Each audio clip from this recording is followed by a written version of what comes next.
ನೋಡಿ ರೇಸಲ್ಲಿರೋರು ಅಶ್ವಿನಿ, ಗಿಲ್ಲಿ, ಕಾವ್ಯ 3 ಜನ ರೇಸಲ್ಲಿದ್ದಾರೆ. ಬಂದರೆ ರಘು ಬರ್ಬೋದು, ಅವನು ಒಂದು ಸ್ವಲ್ಪ ಬರ್ಬೋದು, ರಘು ಬರ್ಬೋದು, ರಘು ಕೂಡ ಬರ್ಬೋದು. ನಾವು ಜಾಸ್ತಿ ಲೈಕ್ ಮಾಡೋದು ನೀವು ಗಿಲ್ಲಿ ಪ್ರೋಗ್ರಾಮ್ ನೋಡ್ತೀನಿ, ತುಂಬ ಚೆನ್ನಾಗಿ ಬರ್ತಾ ಇದೆ. ಬಟ್ ಇವರು ರಜತ್ ಮತ್ತು ಚೈತ್ರ ಅವರು ವೈಟ್ ಕಾರ್ಡ್ ಎಂಟ್ರಿನಲ್ಲಿ ಬಂದಿದ್ದರು. ಅವರು ಮೊನ್ನೆ ಎಪಿಸೋಡಲ್ಲಿ ಅವ್ರನ್ನ ಕಳಿಸ್ಕೊಟ್ರು. ನಾವು ಏನಪ್ಪ ಅಂತಂದರೆ ಮುಖ್ಯವಾಗಿ ನಾವು ಅಬ್ಸರ್ವ್ ಮಾಡಿರೋದು ಏನು ಅಂತಂದರೆ ಬಿಗ್ ಬಾಸಲ್ಲಿ ಏನಪ್ಪ ಅಂತಂದರೆ ಆಗ್ತಾಯಿದೆ ಅಂತಂದರೆ ಅವರೆಲ್ಲ ರಫಾಗಿ ಮಾತಾಡ್ತಾರೆ, ಅದರಿಂದ ಜಗಳಗಳಾಗುತ್ತೆ. ಆಮೇಲೆ ಅವರು ಅದನ್ನು ಗ್ರಿಡ್ಜಾಗಿ ಇಟ್ಕೊಂಡಿರ್ತಾರೆ, ಹೇಳಲ್ಲ. ನಾಮಿನೇಷನ್ ಬಂದಾಗ ಅವ್ರ ಮೇಲೆ ಒಬ್ಬರು ಕಾಂಪಿಟೇಷನ್ ಆಗಿ ನಾಮಿನೇಷನ್ ಮಾಡ್ತಾರೆ. ಇಲ್ಲೇನಾಗುತ್ತೆ ಅಂದರೆ ಅವ್ರ ಮೈಂಡಲ್ಲಿ ಏನಿರುತ್ತೆ ಅಂದರೆ ಇವ್ರು ಹೋದರೆ ನೆಕ್ಸ್ಟ್ ನಾನು ಸೀನಿಯಾರಿಟಿಗೆ ಹೋಗ್ತೀನಿ, ನಾನು 100 ದಿವಸ ಕಂಪ್ಲೀಟ್ ಮಾಡ್ತೀನಿ, ನನಗಿದೆಲ್ಲ ಜಾಸ್ತಿ ಸಿಗುತ್ತೆ ಅನ್ನೋ ಒಂದು ಒಪಿನಿಯನ್ ಇರುತ್ತೆ. ಆ ಒಪಿನಿಯನ್ ಯಾರೂ ತೋರಿಸ್ಕೊಳಲ್ಲ. ನ್ಯಾಚುರಲಾಗಿ ಆಡೋಕ್ಕೆ ಹೋದ್ರನ್ನ ಅವ್ರನ್ನೇನು ಮಾಡ್ತಾರೆ ಅಂದರೆ ಅವ್ರನ್ನ ಆಡೋಕ್ಕೂ ಬಿಡೋದಿಲ್ಲ. ಅವ್ರ ಮೇಲೆ ನೀವು ಹಂಗೆ ನೀವು ಸರಿಯಾಗಿ ಆಟ ಆಡೋಲ್ಲ, ಆ ಥರ ಈ ಥರ ಅಂತ ಅಂತಾರೆ. ಇಷ್ಟೆಲ್ಲ ಆದಮೇಲೆ ಕೆಲವು ಡ್ಯಾನ್ಸ್ ಪ್ರೋಗ್ರಾಮ್ಗಳು ಅವು ಇವು ಬಿಗ್ ಬಾಸ್ ಇದು ಮಾಡ್ತಾರೆ, ಅವೆಲ್ಲ ಚೆನ್ನಾಗಿ ನಡೆಸ್ಕೊಡ್ತಾರೆ. ಯಾವುದ್ರಲ್ಲಿ ನಮಗೆ ಜಾಸ್ತಿ ಇಷ್ಟ ಇರೋರು ಗಿಲ್ಲಿ ಮತ್ತು ಕಾವ್ಯ, ಅಶ್ವಿನಿ ಗೌಡ ಗ್ಯಾರಂಟಿ ಬರೋಲ್ಲ ಅಂತ ಅಂದ್ಕೊಂಡಿದ್ದಾರೆ. But she is a very good. ಇದು ನನಗೆ ಹೇಳೋದಾರೆ ಅಶ್ವಿನಿ ಗೌಡ, ಗಿಲ್ಲಿ, ಆಮೇಲೆ ಕಾವ್ಯ, ಇವ್ರು 3 ಜನನೇ ಫಾರ್ಮ್ನಲ್ಲಿದ್ದಾರೆ ಅಂತ ನನ್ನ ಒಂದು ಅನಿಸಿಕೆ. ನಾನು ನೋಡ್ತೀವಿ. ಇಲ್ಲ, ಅದು ನೋಡಿ ನಿಮ್ಮ ಸೀರಿಯಲ್ ನಡಿಬೇಕು ಅಂತಂದರೆ ಅವೆಲ್ಲ ಏನೂ ಇಲ್ಲ, ಸೈಲೆಂಟ್ ಆಗಿದ್ರೆ ಬಿಗ್ ಬಾಸ್ ಮನೆಗೆ ಯಾತಿಗೆ ಬರಬೇಕು? ಕರೆಕ್ಟಾ?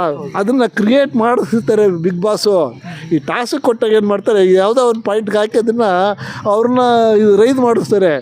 ಆಮೇಲೆ ಇನ್ನೊಂದು ಬಿಗ್ ಬಾಸ್ ಅಬ್ಸರ್ವ್ ಮಾಡೋದೇನಪ್ಪ ಅಂತಂದರೆ ಅವ್ರು ಎಷ್ಟು ಸಹನೆ ಇದೆ, ಎಷ್ಟು ಟೈಮಲ್ಲಿ ಯಾವ ಥರ ಬಿಹೇವ್ ಮಾಡ್ತಾರೆ, ಅದನ್ನು ಯಾಕೆ ಅತಿರೇಕಕ್ಕೆ ತೊಗೊಂಡೋಗ್ಬೇಕು, ಇದು ಎಲ್ಲ ಬಿಗ್ ಬಾಸನ್ನ ಅಂಥವನ್ನೆಲ್ಲ ಪಾಯಿಂಟ್ ಔಟ್ ಮಾಡ್ತಾ ಇರ್ತಾರೆ.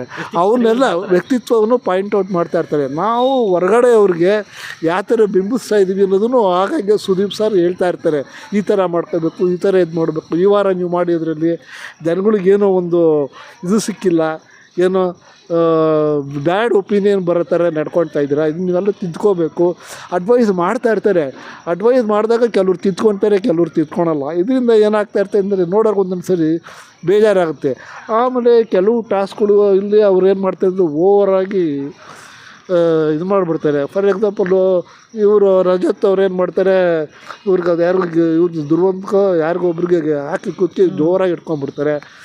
ಆಮೇಲೆ ಇವನು ಯಾರು ಅವ್ರ ಹೆಸ್ರೇನಪ್ಪ, ಅವ್ರು ಇನ್ನೊಬ್ರನ್ನ ತಳ್ಳಿದಾಗ ಅವ್ರಿಗೆ ರಜತ್ ಗೇಟ್ ಆಗುತ್ತೆ ಅಂದರೆ ಸೂರಜ್ಗೆ. ಹಿಂಗೆ ಅವ್ರೇನಾಗುತ್ತೆ ಅಂತಂದರೆ ಅವರೊಬ್ಬರನ್ನು ತಳ್ಳಿದ್ರೆ ನನಗೆ ಇದಾಯಿತು ಅಂತ ಅವ್ರು ಏನು ತಲೆ ಕೆಡಿಸ್ಕೊಳಲ್ಲ, ಆಟಕ್ಕೆ ಬಂದಿದ್ದೀನಿ ಅಂತ ಇದು ಮಾಡ್ತಾಯಿದ್ದಾರೆ.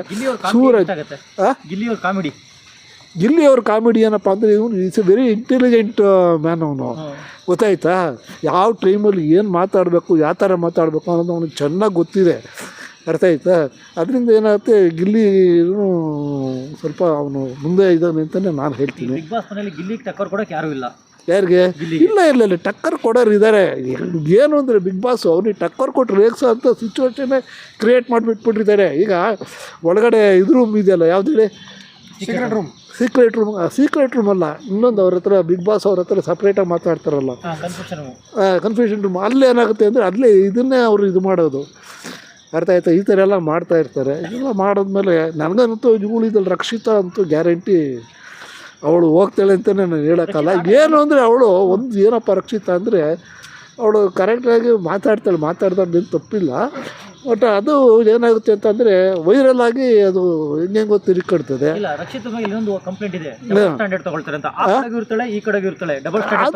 ಅದು ಯಾಕೆ ಆ ಥರ ಮಾಡ್ತಾರೆ ಅಂತಂದರೆ ಅವಳ ಮೈಂಡಲ್ಲಿ ಏನಿರುತ್ತೆ ಅಂದರೆ ನಾಳೆ ನನ್ನನ್ನು ಏನಾರ ಇದು ಮಾಡಿಬಿಡ್ಬೋದು, ಎಲಿಮಿನೇಷನ್ಗೆ ಹಾಕ್ಬಿಡ್ಬೋದು, ವಾರದ ಎಲಿಮಿನೇಷನ್ಗೆ ಇದ್ದಾಗ ನನ್ನನ್ನು ಹಾಕ್ಬೋದು ಅನ್ನೋದು ಅವ್ರಿಗೊಂದು ಇರ್ತದೆ. ಅದಕ್ಕೆ ಏನು ಮಾಡ್ತಾರೆ, ಅದನ್ನು ಮೇಂಟೈನ್ ಮಾಡೋಕೆ ಆ ಥರ ಮಾತಾಡ್ತಾ ಇರ್ತಾರೆ. ಇದಿಷ್ಟು ನನಗೆ ತಿಳಿದಂಗೆ ಹೇಳ್ತಾ ಇರ್ತೀನಿ. ನಿನ್ನೆ ಎಪಿಸೋಡಲ್ಲಿ ಈಗ ಎಲ್ಲರೂ ಅವ್ರು ಹೇಳಿದ್ದೇ ಸರಿ, ರಕ್ಷಿತಾ ಹೇಳಿ ಸರಿ, ಹಾಂ ಉಳಿದವ್ರು ಹೇಳಿರೋ ನಾಮಿನೇಷನ್ ಏನು ಮಾಡ್ತಾರೆ ಅದೆಲ್ಲ ತಪ್ಪು ಅನ್ನೋ ಒಂದು ರೀತಿ ಬಿಂಬಿಸ್ತಾರೆ. ಇಲ್ಲ ಅದಕ್ಕೆ ಅಲ್ಲಿರೋರೆ ಕಾಮೆಂಟ್ ಮಾಡ್ತಾರಲ್ಲ, ಅಕ್ಕಪಕ್ಕ ಇರೋರೆ, ಯಾರು ರಾಶಿಕಾ ಇರ್ತಾರೆ, ಆಮೇಲೆ ಇವನು ಇರ್ತಾನೆ, ಸೂರಜ್ ಇರ್ತಾನೆ. ಈಗ ಅವ್ರ ಪಾರ್ಟ್ ಆಫ್ ಕಾಂಪಿಟೇಷನ್ ಬಂದಾಗ ಅವ್ರು ಮಾಡ್ತಾರಲ್ಲ, ಅದು ಹಿಂಗಲ್ಲ ಹಿಂಗೆ ಅಂತ ಅವ್ರಿಗೆ ಅಲ್ಲೆಲ್ಲ ಕಾಮೆಂಟ್ ಮಾಡ್ತಾರಲ್ಲ. ಅದಲ್ದಲ್ಲಿ ಬಿಗ್ ಬಾಸ್ ಬಂದವರು ಇವಾಗ ಫಾರ್ ಎಕ್ಸಾಂಪಲ್ ನೋಡಿ, ಇವಳಿದ್ದಾರೆ ಅಶ್ವಿನಿ ಗೌಡ ಇದ್ದಾಳೆ, ಅಶ್ವಿನಿ ಗೌಡಗೂ ಅವಳಿಗೂ ಇದಾಯಿತು, ಅಮ್ಮ ಅನ್ನೋ ವಿಚಾರ ಕೂಟೋಗ್ಬಿಡ್ತಾರೆ.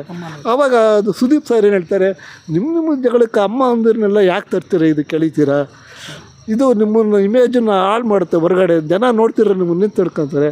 ಈ ಥರ ಎಲ್ಲ ಅಡ್ವೈಸು ಮಾಡ್ತಾ ಇರ್ತಾರೆ. ಆದರೆ ಏನಾಗುತ್ತೆ ಅಂದರೆ ಆ ಮೂಮೆಂಟ್ ಇದೆಯಲ್ಲ, ಆ ಮೂಮೆಂಟಲ್ಲಿ ಅವೆಲ್ಲ ಯೋಚನೆ ಮಾಡಲ್ಲ. ಅದರಿಂದಾಗಿ ಆ ಥರ ಆಗುತ್ತೆ. ಆ ದೃಷ್ಟಿ ನೋಡೋದಾದರೆ ಯಾರಿಗೂ ಅಲ್ಲಿ ಇದು ಮಾಡಬೇಕು, ಟಕ್ಕರ್ ಕೊಡಬೇಕು, ಅಥವಾ ಅವ್ರನ್ನ ಕ್ಯಾರೆಕ್ಟ್ರನ್ನ ಇದು ಹಾಳು ಮಾಡಬೇಕು ಅನ್ನೋದು ಯಾರೂ ಇರೋದಿಲ್ಲ. ಗೊತ್ತಾಯ್ತಾ? ಅವೆಲ್ಲ ಪಾಯಿಂಟ್ ಆಫ್ ವ್ಯೂನಲ್ಲಿ ಏನಾಗುತ್ತೆ, ಅವರು ಇದಕ್ಕೆ ಹೋಗ್ತಾರೆ, ಅದಕ್ಕೆ ಫೈನಲ್ಗೆ ಹೋಗ್ತಾರೆ. ಧ್ರುವಂತು ಆಡ್ತಾರೆ. ಅವರು ಜಾಸ್ತಿ ಏನು ಅಂತಂದರೆ ನ್ಯಾಚುರಲ್ಲಾಗಿ ಒಂದು ರೂಟಲ್ಲೇ ಹೋಗಬೇಕು, ಆ ಥರ ಈ ಥರ ಈ ಮೋಸದ ಆಟಗಳು ಆಡಬಾರ್ದು ಅನ್ನೋದ್ರಲ್ಲಿ ಹೋಗ್ತಾರೆ. ಇಲ್ಲಿ ಏನಾಗುತ್ತೆ ಅಂತಂದರೆ ಮೋಸದ ಆಟ ಆಡೋ ಅಂಥ ಸಿಚುವೇಷನಲ್ಲಿ ಅದು ಮಾತಾಡ್ಬಿಡ್ತಾರೆ. ಆವಾಗ ಅವ್ರನ್ನ ಕ್ರಿಟಿಸೈಸ್ ಮಾಡ್ತಾರೆ ಬೇರೆಯವರು. ಈ ಥರ ಆಗ್ತಾಯಿದೆ. ಬಟ್ ಧ್ರುವಂತು ಪರವಾಗಿಲ್ಲ. ಸ್ವಲ್ಪ ಇವಂದು ಯಾರೋ ಅವನ ಹೆಸರೇನು ಉದ್ದಕ್ಕೆ ಚೆನ್ನಾಗಿದೆ ನೋಡೋದಕ್ಕೆ. ರಘು ಅಲ್ಲ, ಸೂರಜ್ ಪರವಾಗಿಲ್ಲ, ಅವನು ಸ್ವಲ್ಪ ಚೆನ್ನಾಗಿದೆ. ಮಾಡು ಹಳ್ಳಿ ಕಡೆ ಇದ್ರದ್ದು ಅವನು ಏನು ಅಂತ ನಮಗೆ ಅಷ್ಟಾಗಿ ಗೊತ್ತಾಗೋದಿಲ್ಲ. ಮಾಡೋದ್ರ ಬಗ್ಗೆ ನಾವು ಅಷ್ಟಾಗಿ ಏನು ಹೇಳೋಕ್ಕಾಗಲ್ಲ. ಅದು ಬಿಗ್ ಬಾಸ್ ಅವನ ಬಗ್ಗೆ ಡಿಸೈಡ್ ಮಾಡಬೇಕು. ಅರ್ಥ ಆಯ್ತಾ? ನೋಡಿ, ರೇಸಲ್ಲಿರೋರು ಅಶ್ವಿನಿ, ಗಿಲ್ಲಿ, ಕಾವ್ಯ 3 ಜನ ರೇಸಲ್ಲಿದ್ದಾರೆ. ಬಂದರೆ ರಘು ಬರ್ಬೋದು, ಅವನು ಒಂದು ಸ್ವಲ್ಪ ಬರ್ಬೋದು, ರಘು ಕೂಡ ಬರ್ಬೋದು. ನಾವು ಜಾಸ್ತಿ ಲೈಕ್ ಮಾಡೋದು ಗಿಲ್ಲಿ ಎಂಟರ್ಟೈನ್ಮೆಂಟು ಮೊದಲಿಂದನೂ ಕಡೆವರೆಗೂ ಚೆನ್ನಾಗೇ ಇದೆ. ಈಗ ನಾವು ಆಡಿಯನ್ಸ್ ಚಪ್ಪಾಳೆ ಹೊಡಿತಾರಲ್ಲ, ಅಲ್ಲೆಲ್ಲ ನಾವು ನೋಡ್ತೀವಲ್ವ, ಅವಾಗ ಎಷ್ಟು ಚೆನ್ನಾಗಿ ಅವರು ಇದು ಮಾಡ್ತಾರೆ. ಬಟ್ ಅವನು ಮಿಸ್ಟೇಕ್ ಮಾಡ್ತಾನೆ. ಯಾರು ಮಿಸ್ಟೇಕ್ ಮಾಡಲ್ಲ ಹೇಳಿ ಸರ್? ಆಡ್ಬೇಕಾದ್ರೆ ಇರೋರು ಯಾರು ಮಿಸ್ಟೇಕೇ ಮಾಡಿಲ್ವಾ? ಆಗುತ್ತೆ ಆ ಥರ ಎಲ್ಲ. ಏನು ಮಾಡೋದು? ಒನ್ ಮ್ಯಾನ್ ಶೋ ಆಯ್ತಾ ಈ ಸೀಸನಲ್ಲಿ ಅಂತ ಸರ್? ಒನ್ ಮ್ಯಾನ್ ಶೋ ಅಂದರೆ ಒಬ್ಬನೇ ತೊಗೊಂಡೋದ್ನ ಕೊನೆವರೆಗೂ ಅಂತ. ಒಣ ಮೆಣಸು ಅಂದ್ರೆ ನನಗೆ ಅರ್ಥ ಆಗಲಿಲ್ಲ. ಜಾಸ್ತಿ ಈಗ ಗಿಲ್ಲಿನ ಇಷ್ಟಪಡ್ತಾರೆ, ಎಲ್ಲಿ ನೋಡಿದ್ರು. ಯಾರೇ ಕೇಳೋದು, ಚಿಕ್ಕ ಮಕ್ಕಳಿಂದ ದೊಡ್ಡವ್ರ ತನಕ ಬರೀ ಗಿಲ್ಲಿ ಅಂತ ಹೇಳ್ತಾರೆ. ಯಾರು ಕೇಳಿ ಗಿಲ್ಲಿಗೆ ಕಾಂಪಿಟೇಟರ್ ಕೊಡೋರು ಯಾರು ಇಲ್ವಾ ಅಂತ. ಯಾರು ಗಿಲ್ಲಿ ಕಾಂಪಿಟೇಟರ್ ಕೊಡೋರಾ? ಕಾಂಪಿಟೇಟರ್ ಕೊಡೋರನ್ನ ಅವನ್ನೆಲ್ಲ ಗೆಲ್ಲೋ ರೇಂಜಿಗೆ ಅಲ್ಲ ಆ ಥರ ಅಲ್ಲ. ಬಿಗ್ ಬಾಸ್ ಏನಾಗುತ್ತೆ, ಪ್ರತಿಯೊಂದು ಇದರಲ್ಲೂ ಕೆಲವು ಮಾರ್ಕ್ಸ್ ಕೊಟ್ಕೊಳ್ತಾ ಹೋಗ್ತಾ ಇರ್ತಾರೆ. ಅದು ಗೊತ್ತಿರೋಲ್ಲ ಯಾರಿಗೂ. ಆ ಮಾರ್ಕ್ಸ್ ರೇಂಜಲ್ಲಿ ಯಾರಿಗೆ ಬರ್ತಾರೆ ಅವ್ರನ್ನ ಅಷ್ಟು ಜನನ್ನು ಸೆಲೆಕ್ಟ್ ಮಾಡಿ ಫೈನಲ್ಲಿಗೆ ಬಿಟ್ಕೊಳ್ತಾರೆ. ಆ ಥರ ಅದು. ಅರ್ಥ ಆಯ್ತಾ? Okay, thank you.